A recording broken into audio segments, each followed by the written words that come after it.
আল্লাহ তাআলা বলছেন, কুল হে রাসূল, আপনি আপনার উম্মতদেরকে বলে দিন, ইবাদিয়াল্লাযীনা আসরাফু আলা আনফুসিহিম লা তাকনাতু মির রাহমাতিল্লাহ। হে রাসূল, আপনি আপনার উম্মতদেরকে বলে দিন, আপনার উম্মতদের মধ্যে যারা গুনাহ করেছে, আপনার উম্মতদের মধ্যে যারা নিজের উপরে জুলুম করেছে, আপনার উম্মতদের মধ্যে যারা আল্লাহর দ্বীন ছেড়ে, রাসূলুল্লাহর আদর্শ ছেড়ে যারা ভিন্ন মতাদর্শ গ্রহণ করেছে, হে রাসূল, আপনি তাদেরকে বলে দিন তারা যেন আমার কাছে এসে তাওবা করে নেয়, আর আমার কাছে তাওবা করতে দেরি আমার রহমত থেকে যেন তারা নৈরাশ না হয়। আমার কাছে তাওবা করতে দেরি, আমি তাওবা কবুল করে তাকে সাথে সাথে মাফ করে দিব। ইন্নাল্লাহা ইয়াগফিরুয যুনুবা জামিআ। আল্লাহ বলছেন, এমন কে আছে যে গুনাহ মাফ করতে পারে? আল্লাহ ছাড়া পৃথিবীতে এমন কেউ আছে নাকি যে গুনাহ মাফ করতে পারে? গুনাহ যিনি মাফ করতে পারেন তিনি কে? রহমত যিনি আসমান থেকে দেন তিনি কে? জমিন থেকে যিনি আমাদের জন্য ফসল উৎপন্ন করেন তিনি কে?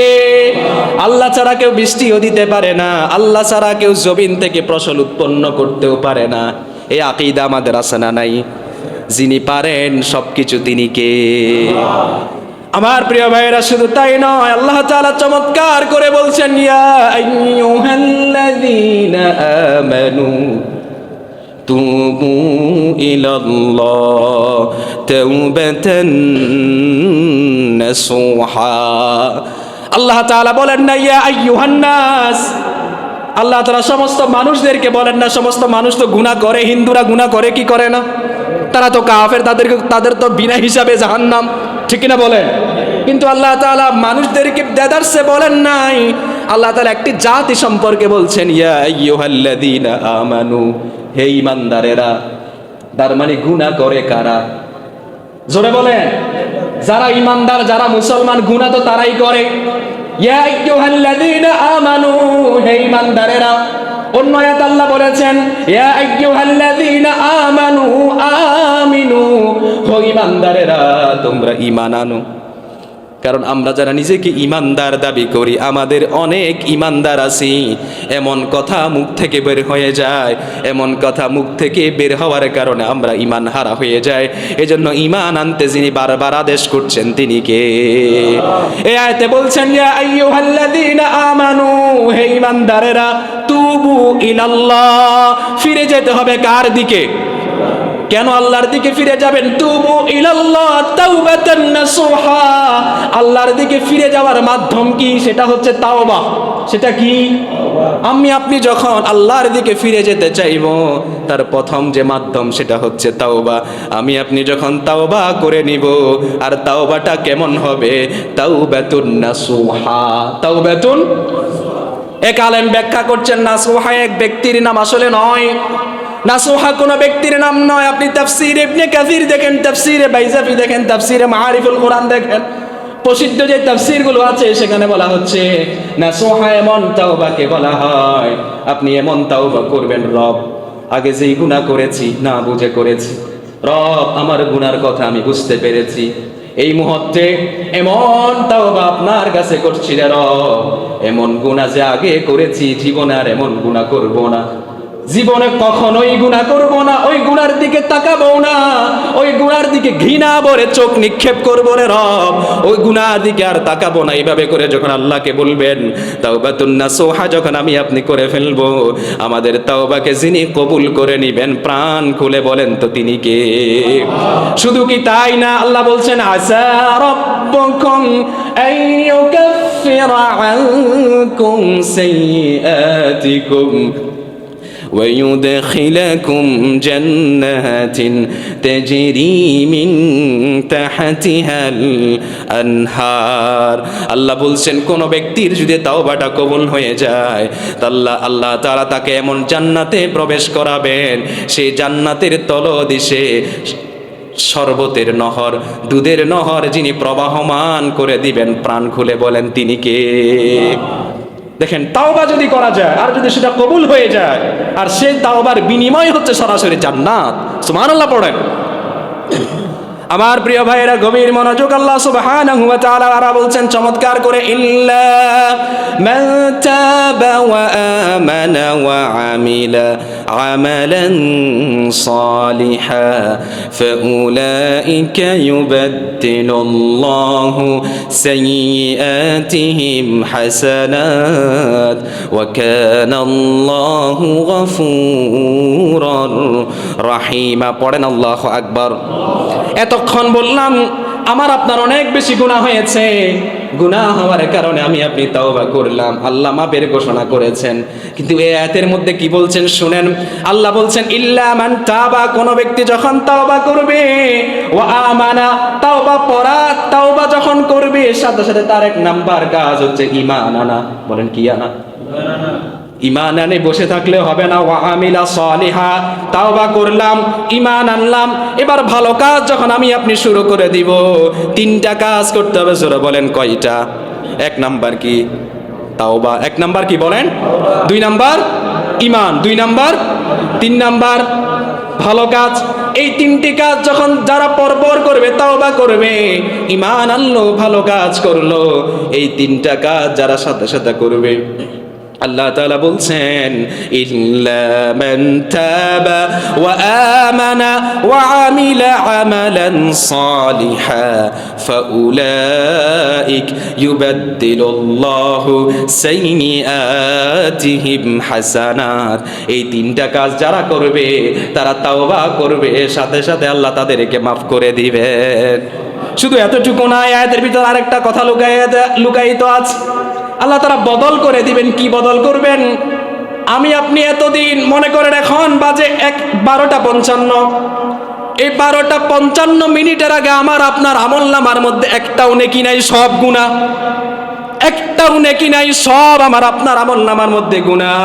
এই 12:55 এখন বসে আমি আপনি তাওবা করলাম, রব আগে যা করেছি তা জীবনে আর করব না, জীবনে গুনার দিকে ধাবিত হব না, জীবনে অন্যায় কাজ করব না, জীবনে সুদ খাবো না, জীবনে ঘুষ খাবো না, জীবনে চাঁদাবাজি করব না, জীবনে টেন্ডারবাজি করব না। সব গুনার কথা আল্লাহকে বললেন। আল্লাহকে বলার পরে আগে আপনার আমার আমলনামার মধ্যে কোনো সওয়াবই নাই। তো এখন এই তাওবাটা করলেন, তাওবা করার পর আল্লাহ ঘোষণা করছে ফাউলাইকা ইউবাদদিলুল্লাহু সাইয়্যাতিহিম হাসানাত। রব বলছেন এখন তাওবা করলে তার আগের যত গুনাহ ছিল সমস্ত গুনাহ মাফ করবেন, এক নাম্বার। দুই নাম্বার হচ্ছে আল্লাহ চান না গুনাহ মাফ করে দিলে বান্দার আমলনামা খালি হয়ে যাবে, গুনাহও নাই, সওয়াবও নাই। আল্লাহ এটা চান না। আল্লাহ চান বান্দার আমলনামার মধ্যে গুনাহ না থাকলে সওয়াব থাকতে হবে, এটা আল্লাহ চান। সেহেতু আল্লাহ তাআলা সমস্ত গুনাহকে সওয়াব দ্বারা পরিবর্তন করে দিবেন। পড়েন, এখন আমার আপনার আমলনামার মধ্যে অনেক গুনাহ আছে, কিন্তু এমন এক তাওবা করলাম, এই তাওবা করার পরে আল্লাহর কাছে আমাকে আপনাকে যিনি প্রিয় বানিয়ে দিবেন তিনি কে? আমরা আল্লাহর কাছে প্রিয় হতে চাই কি চাই না? আমার প্রিয় ভাইয়েরা, একটা হাদিস থেকে শুনুন, মুসলমানদের কাছে, মুমিনদের কাছে গুনাহ কেমন, আর ফুজ্জার যারা বদকার, যারা আল্লাহ বিদ্রোহী, যারা দেশদ্রোহী, তাদের কাছে গুনাহ কেমন একটু চমৎকার করে শুনুন। রাসূল বলেছেন ইন্নাল মুমিনা ইয়ারা যুনুবিহি কাআন্নাহু কাঈদান তাহতাল জাবাল। যারা মুমিন, যারা মুত্তাকি, তারা যখন সামান্য গুনাহ করে ফেলে, তারা মনে করে এই গুনাহটা সামান্য নয়, মনে হয় তাহতাল জাবাল, তার গায়ের উপরে পাহাড় চাপিয়ে দিলে যেই পরিমাণ কষ্ট লাগে, তার চেয়ে মুমিন সামান্য গুনাহ করলে মুমিনের কাছে আরো বেশি কষ্ট লাগে। সুবহানাল্লাহ পড়েন। মুমিন তো তাকে বলা হয় যে যখন ছোট্ট একটি সগীরা গুনাহ হয়ে যায়, সেই বলে না এটা সগীরা গুনাহ না, এই ছোট্ট গুনাহকে মুমিন অনেক বড় গুনাহ করে দেখে, তখন আর বড় গুনাহ তার কাছে আসতে পারে না। আমার ভাইয়েরা, একটা উদাহরণ আপনাদেরকে দেই। যারা ডাকাতি করছে বর্তমানে, বিভিন্ন ঘরে ঘরে ডাকাতি এখন বেড়ে গেছে না দেশে? যারা ডাকাতি করছে ওদের সাথে যদি আপনি কথা বলেন, ওদেরকে জিজ্ঞেস করবেন, ওরা একদিনে ডাকাতি হয় নাই। আগে চট্টগ্রামের ভাষায় হেন্নে চোর বলে, ঠিক কিনা?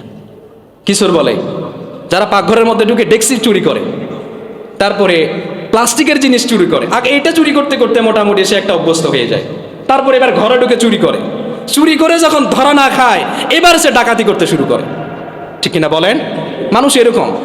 ঠিক তেমনি ভাবে যারা গুনাহ করেছে, তারা সত্য প্রথমে ছোট্ট একটি গুনাহ করেছে, গুনাহ করার পরে যখন সে মানুষের কাছে ধরা খায়নি, মানুষ তাকে ছোট্ট গুনাহ করে তারপরেও দেখি সম্মান করে, ছোট্ট গুনাহ করে তারপরে মানুষ তাকে সেলুট দেয়। সে মনে করে কই আমি তো গুনাহ করি নাই। কিন্তু রব এমন একদিন ধরবেন, সেদিন আর সারার কোনো কুদরত নেই। ছোট্ট ছোট্ট গুনাহ যখন আমি আপনি করে ফেলি, সেই ছোট্ট ছোট্ট গুনাহ থেকে বেঁচে থাকতে হবে। যদি ছোট্ট গুনাহ থেকে আমি আপনি বেঁচে না থাকি, তাহলে নিশ্চয়ই আমি আপনি বড় গুনাহর দিকে ধাবিত হয়ে যাব। এজন্য রাসূল বলেছেন, ইন্নাল মুমিনা ইয়ারা যুনুবিহি কাআন্নাহু কাঈদান তাহতাল জাবাল। মুমিন যখন ছোট্ট গুনাহ করে ফেলে, তখন মুমিন মনে করে তার গায়ের উপর একটি পাহাড় চাপিয়ে দিয়েছে, এত পরিমাণ মুমিন কষ্ট পায়। অপরপক্ষে যারা ফুজ্জার, অপরপক্ষে যারা ফাসিক, অপরপক্ষে যারা কাফের, তাদের কাছে গুনাহ কেমন, ইন্নাল ফাজির ইয়ারা যুনুবিহি কাযুবাবিন মাররা আলা আনফিহিম। অপরপক্ষে যারা ফাজির, অপরপক্ষে যারা ফুজ্জার, তাদের কাছে গুনাহটা হচ্ছে, গুনাহ করেছে কি হয়েছে, তাদের কাছে গুনাহটা কেমন রাসূল বলছেন, নাকের ডগার উপরে যখন একটা মাছি বসে, ওই মাছিকে তাড়ানোর জন্য আমার আপনার হাত ব্যবহার করতে হয় না, মাথাটা একটু নাড়া দিলেই মাছিটা উড়ে যায়। ঠিক তেমনি ভাবে যারা ফুজ্জার, ঠিক তেমনি ভাবে যারা কাফের, তারা গুনাহকে মনে করে এমন গুনাহ করছি কি হয়েছে, মানুষ দেখলেও কি হয়েছে, মানুষ না দেখলেও কি হয়েছে, এমন মানুষ আছে না নাই? প্রকাশ্যে গুনাহ করে আছে না নাই? মনে রাখবেন, ওই গুনাহ আল্লাহর কাছে খুব বেশি ভয়ঙ্কর যে গুনাহ প্রকাশ্যে করা হয়, মানুষকে দেখিয়ে দেখিয়ে করা হয়। আমি গুনাহ করব, আপনার কি আসে যায়? আমি প্রকাশ্যে মদ খেয়ে বাড়ি বাড়িতে গিয়ে সমাজে সমাজে মাতলামি করব, আপনার কি আসে যায়? কার কি আছে, কে কি করতে পারবে, এমন মানুষ আছে না নাই? ওদের ব্যাপারে ভয়ঙ্কর আয়াত, ওদের গুনাহগুলো আল্লাহ সহজে মাফ করবেন না। কিন্তু যে গুনাহগুলো গোপনে হয়েছে, সেই গুনাহগুলোর কথা যখন গোপনে করে আল্লাহর কাছে মাফ চাইবেন, যিনি মাফ করে দিবেন তিনি কে? আল্লাহ বলেছেন, কোন বান্দা গুনাহ করলো, গুনাহ করার পরে সে অনুতপ্ত হয়েছে, অনুতপ্ত হওয়ার পরে তাহাজ্জুদের নামাজ পড়েছে, নামাজ পড়ে বসেছে, বসে তাওবা করেছে, তাওবা করে আল্লাহর কাছে হাত উত্তোলন করেছে, আর বলেছে আর গুনাহ করব না, রব বলেছেন চোখের পানি নাকের ডগা বেয়ে পড়ার আগে আল্লাহ তাকে মাফ করে দিবে। আল্লাহু আকবার বলেন। আপনারা জানেন, আল্লাহ তাআলা প্রথম মানব সৃষ্টি করেছেন হযরত আদম আলাইহিস সালামকে। সে আদম আলাইহিস সালামের লম্বা ঘটনা আল্লাহ তাআলা বলছেন, ওয়ালা তাকরাবা হাদিহিস শাজারা, ও আদম ওই গাছের কাছেও যাবে না, যদি ওই গাছের কাছে যাও তাহলে জান্নাত থেকে বের করে দেওয়া হবে। অপরপক্ষে শয়তান এসে বলল আদমকে, আপনি যদি গাছের ফল খান তাহলে আপনি থাকতে পারবেন। আদম আলাইহিস সালাম আল্লাহর কথা শুনলেন না, আল্লাহ জান্নাত থেকে বের করে দিলেন। দীর্ঘদিন মা হাওয়া এবং আদম আলাইহিস সালাম দুনিয়াতে ছিলেন। পরবর্তীতে আদম আলাইহিস সালাম আল্লাহর কাছে দোয়া করেছেন, সাথে সাথে যিনি কবুল করলেন তিনি কে? আমার সাথে সাথে বলেন, রব্বানা যালামনা আনফুসানা وإن لم تغفر لنا وترحمنا لنكونن من الخاسرين।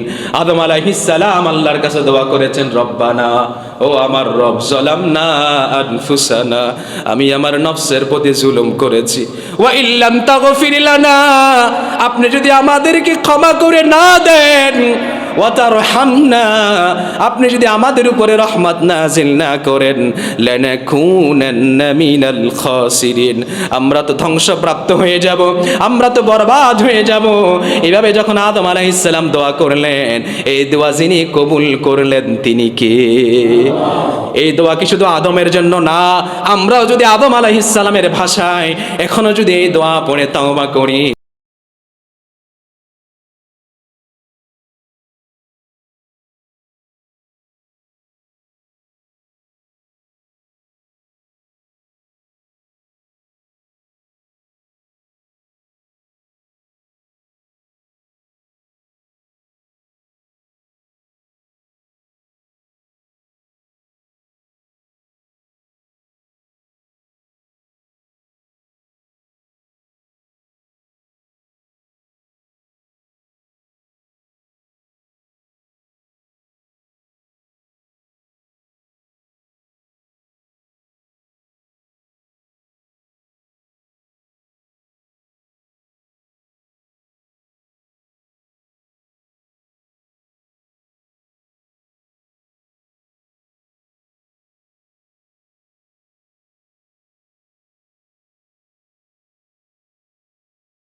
لا إله إلا الله وحده لا شريك له ونشهد أن سيدنا إيماننا وقدوتنا وحبيب ربنا ومولانا محمد الذي أرسله بالحق بشيرا ونذيرا وداعيا إلى الله بإذنه وسراجا وقمرا منيرا. أما بعد فقد قال الله تعالى في كلامه المجيد والفرقانه الحميد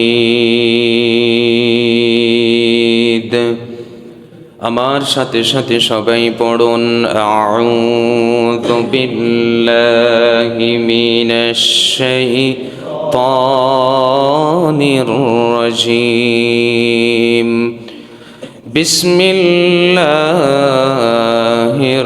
রাহমানির রহিম ইন্নাল্লাহা ওয়া মালাইকাতাহু ইউসাল্লুনা আলান নবী يا أيها الذين آمنوا صلوا عليه وسلموا تسليما اللهم صل على سيدنا مولانا محمد وعلى آل سيدنا مولانا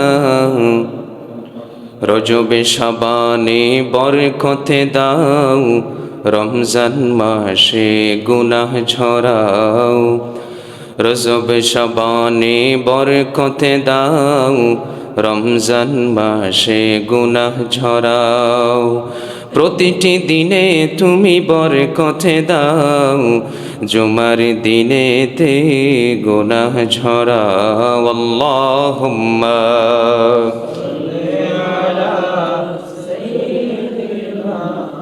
مولانا محمد وعلى آل سيدنا مولانا সবাই বলুন বালাগাল উলা বিকামালিহি কাশাফাদ দুজা বিজামালিহি حصنت جميع خصاله صلوا عليه هو الحبيب الذي ترجى شفاعته لكل حول من الأحوال مقتحم بلاغ العلا كشف الدجى بجماله حصنت جميع خصاله صلوا عليه أمن تذكر جيران بذي سيمي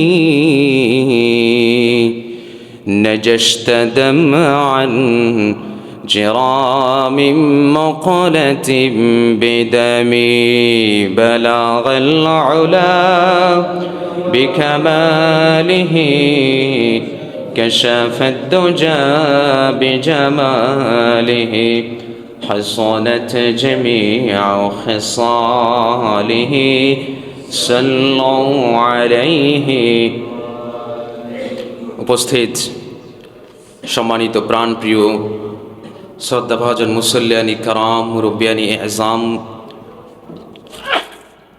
সমবয়সী যুবক ভাইয়েরা, স্নেহের ছোট ভাইয়েরা, সর্বোপরি মাইকের আওয়াজ যতদূর যাচ্ছে, আজকের ইয়ামুল জুমার আলোচনা আমরা যারা শ্রবণ করছি, আলোচনার শুরু লগ্নে, আলোচনার প্রারম্ভিকতায় আমরা সবাই আল্লাহ সুবহানাহু ওয়া তাআলার দরবারে শুকরিয়া আদায় করি এই জন্যে যিনি আমাদেরকে সুস্থতার মতো একটি নিয়ামত দান করেছেন। পরবর্তীতে পৃথিবীর সর্বশ্রেষ্ঠ স্থান মসজিদে আল্লাহর ঘরে জুমাবারে সবার আগে আসার তৌফিক দিয়েছেন। এই জন্য আল্লাহ তাআলার দরবারে জবান খুলে, প্রাণ খুলে, প্রাণবন্ত আওয়াজে একসাথে কণ্ঠের সাথে কণ্ঠ মিলিয়ে সবাই বলছি কালিমাতুশ শুকর আলহামদুলিল্লাহ। লক্ষ কোটি দুরুদ এবং সালামের হাদিয়া পেশ করছি আমাদের নবিয়ুনা ওয়া সাইয়্যিদুনা ওয়া কুদওয়াতুনা, আমাদের নেতা, আমাদের আদর্শক, আমাদের বার্তাবাহক, যিনি আমাদেরকে শিরক এবং বিদআত সম্পর্কে সুস্পষ্ট ধারণা দিয়েছেন। আমাদের নবী, আখেরি নবী, সর্বশেষ নবী, সর্বশ্রেষ্ঠ নবী মুহাম্মাদুর রাসূলুল্লাহ সাল্লাল্লাহু তাআলা আলাইহি ওয়া আলিহি ওয়া সাল্লামের দরবারে অগণিত দুরুদ এবং সালামের হাদিয়া পেশ করছি। আল্লাহুম্মা সাল্লি আলাইহি, আল্লাহুম্মা বারিক আলাইহি। প্রাণ প্রিয় মুসল্লি ভাইয়েরা, সবাই কেমন আছেন? আমাকে আপনাকে যিনি ভালো রেখেছেন তিনি কে? সে আল্লাহ তাআলার জন্য আবারও পড়ছি আলহামদুলিল্লাহ। এখন যেই মাসটি চলছে আরবিতে সেই মাসকে বলা হয় রজব, সেটা আপনারা হয়তো জানেন। আল্লাহ সুবহানাহু ওয়া তাআলা বলছেন ইন্না ইদ্দাতাশ শুহুরি ইনদাল্লাহি ইসনা আশারা শাহরান ফি কিতাবিল্লাহ ইয়াওমা খালাকাস সামাওয়াতি ওয়াল আরদা মিনহা আরবাআতুন হুরুম।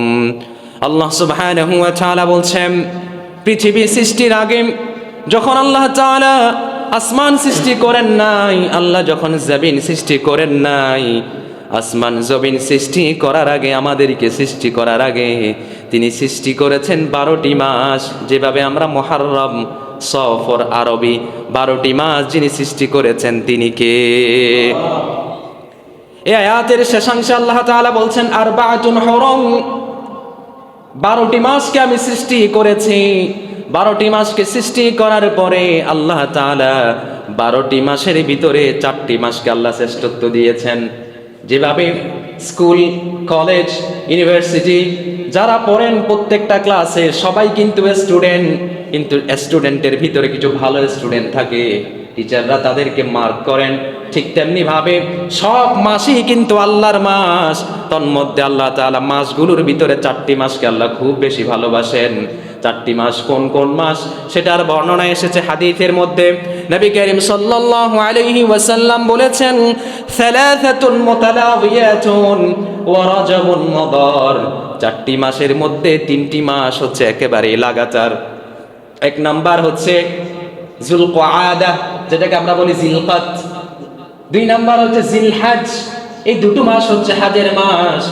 জিলহজ মাস হচ্ছে আরবি মাসের সর্বশেষ মাস। তারপরে যেই মাস শুরু হয় সেটা হচ্ছে মুহররম।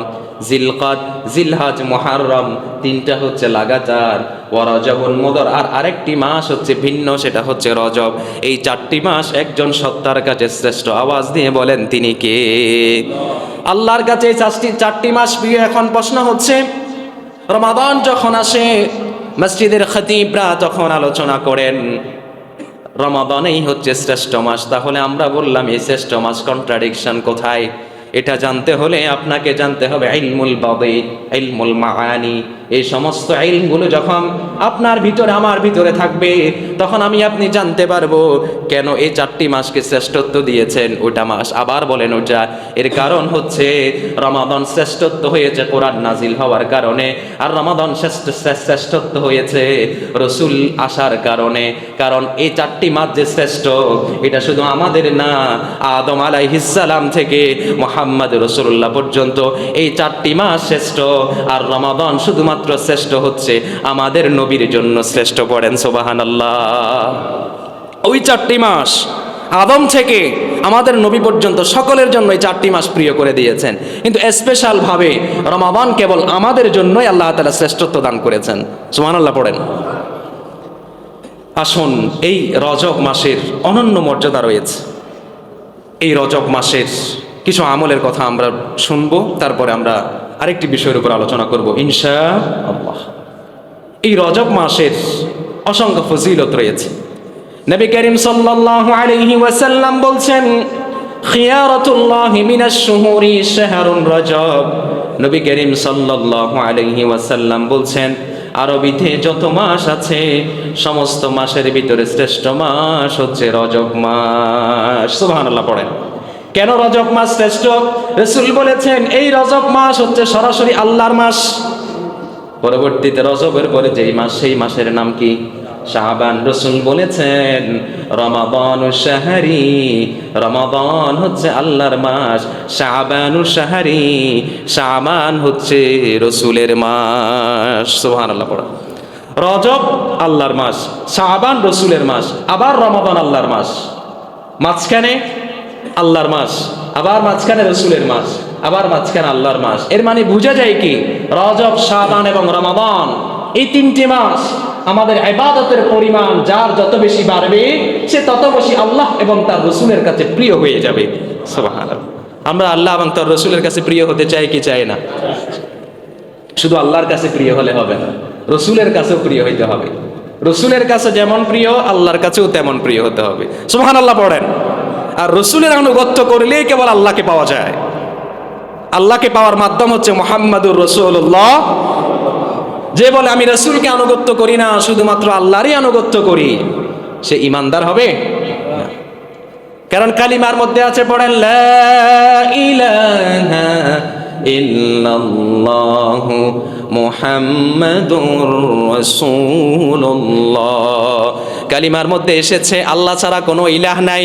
কোনো ব্যক্তি যদি এতটুকু যদি ঘোষণা দেয় সে ঈমানদার হতে পারবে, তার সাথে সাথে তাকে ঘোষণা দিতে হবে মুহাম্মাদুর রাসূলুল্লাহ সাল্লাল্লাহু আলাইহি ওয়াসাল্লাম হচ্ছেন আল্লাহ তাআলার বান্দা, প্রেরিত বান্দা। পড়েন সুবহানাল্লাহ। এই দুটো যে ঘোষণা দিবে সে হয়ে যাবে পরিপূর্ণ মুসলমান। আমার প্রিয় ভাইয়েরা, আমরা এখন জানলাম এই রজব এবং শাবানের গুরুত্ব। এই রজব মাসের গুরুত্ব আরো কিছু কারণে হয়েছে। তন্মধ্যে হচ্ছে মেরাজ। আপনারা জানেন এই মেরাজ হয়েছে কোন মাসে? রজব মাসে। সেজন্য এই রমাদান, এই মেরাজুন নবী হওয়ার কারণে এই রজব মাস আল্লাহর কাছে দামি হয়ে গেছে। হয়তো আপনারা ইতিপূর্বে মেরাজের আলোচনা শুনেছেন, আমি সেদিকে যাচ্ছি না।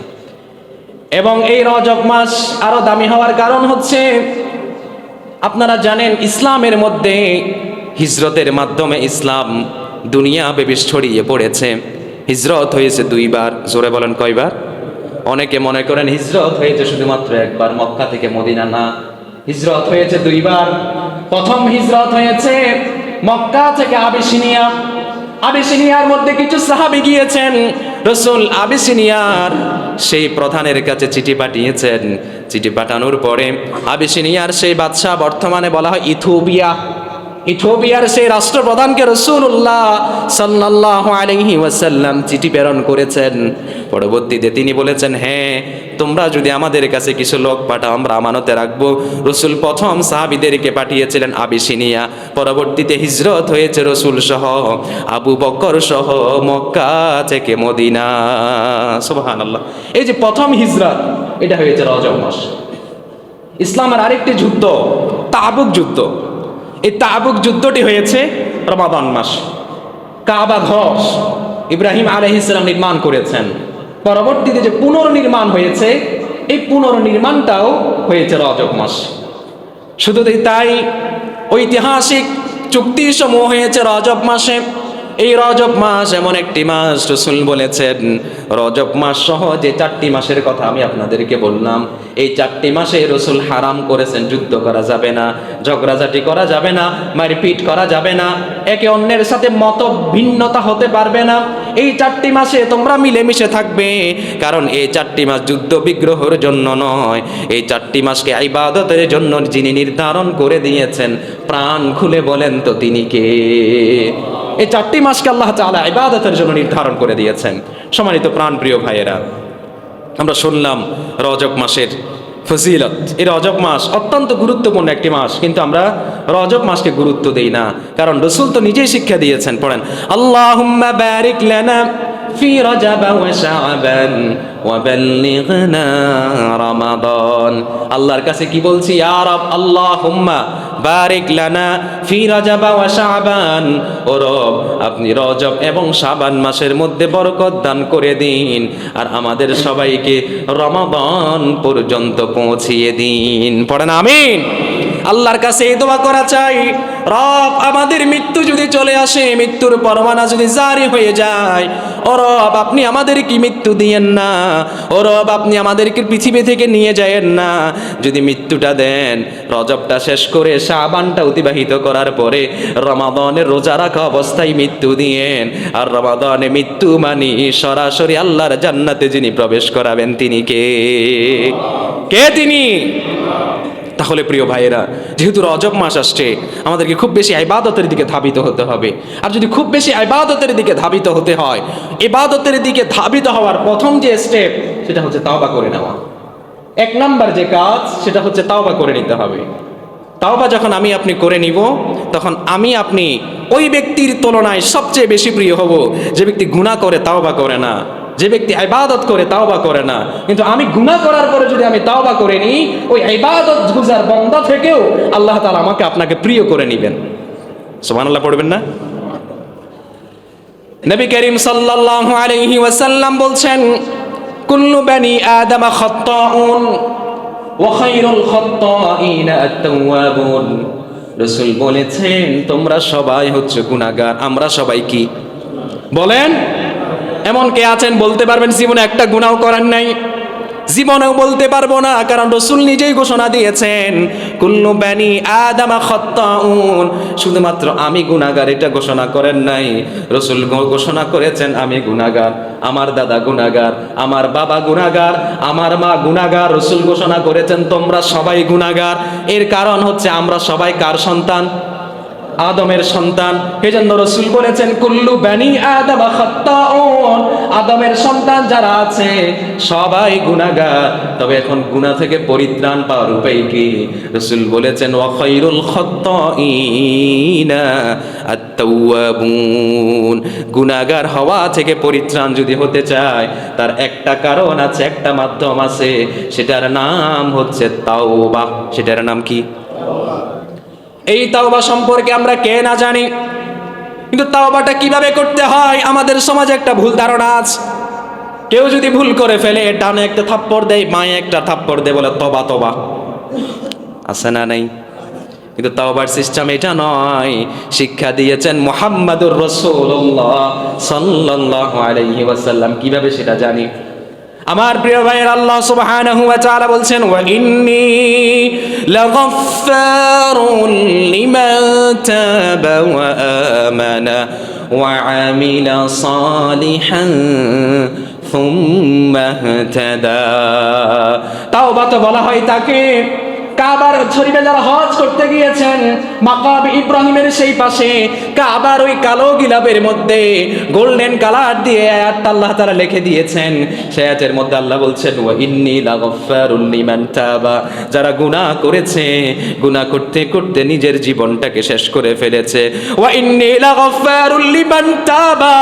গুনাহ করার পরে যারা আমি রবের কাছে তাওবা করবে, শুধু তাওবা নয়, তাওবা করার পরে যারা আমি রবের কাছে ফিরে আসবে, সুম্মা ইহতাদা, আর হেদায়েতের উপরে থাকবে। গুনাহ করেছে, তাওবা করেছে, বুঝতে পেরেছে, বুঝে যখন এবার আল্লাহর কাছে বলবে, আল্লাহ গুনাহ করেছি, তাওবা করলাম, এবার যতদিন জীবিত থাকবো হেদায়েতের উপরে থাকবো, এই ঘোষণা যারা দিবে তাদেরকে যিনি প্রিয় বান্দা করে নিবেন তিনি কে? আমার প্রিয় ভাইয়েরা, গুনাহ অনেক বেশি হয়ে গেছে। গুনার শহরে আমরা হাবুডুবু খাচ্ছি। কিন্তু আল্লাহ তাআলা গুনাহগার বান্দাদেরকে কখনো নিরাশ করেন নাই। আল্লাহ কখনো বলেন নাই বান্দা গুনাহ করেছো আর আমার কাছে আসবে না, এমন কথা বলেন নাই। যদিও বা আমার দেশের প্রশাসন বলেছে, কখন করোনার সময় মসজিদে ঢুকতে দেওয়া হয়নি, এতজন ঢুকতে পারবে, এতজন ঢুকতে পারবে না, প্রশাসনও বলেছে ঢুকা যাবে না। কিন্তু আমার রব বলেছে বান্দা যখনই গুনাহ হোক, তখনও যখন আল্লাহর কাছে দুটো হাত তুলে তাওবা করবে, যিনি মাফ করার ঘোষণা করেছেন, আওয়াজ দিয়ে গলা ফাটিয়ে বলেন তিনি কে? আরো জোরে বলেন তিনি কে? আমার ভাইয়েরা শুধু তাই নয়, গভীর মনোযোগ। আল্লাহ সুবহানাহু ওয়া তাআলা বলছেন, কুল ইয়া ইবাদিয়াল্লাযীনা আসরাফু আলা আনফুসিহিম লা তাকনাতু মির রাহমাতিল্লাহ ইন্নাল্লাহা ইয়াগফিরুয যুনুবা জামিআ ইন্নাহু হুয়াল গফুরুর রহিম। পড়েন আল্লাহু আকবার।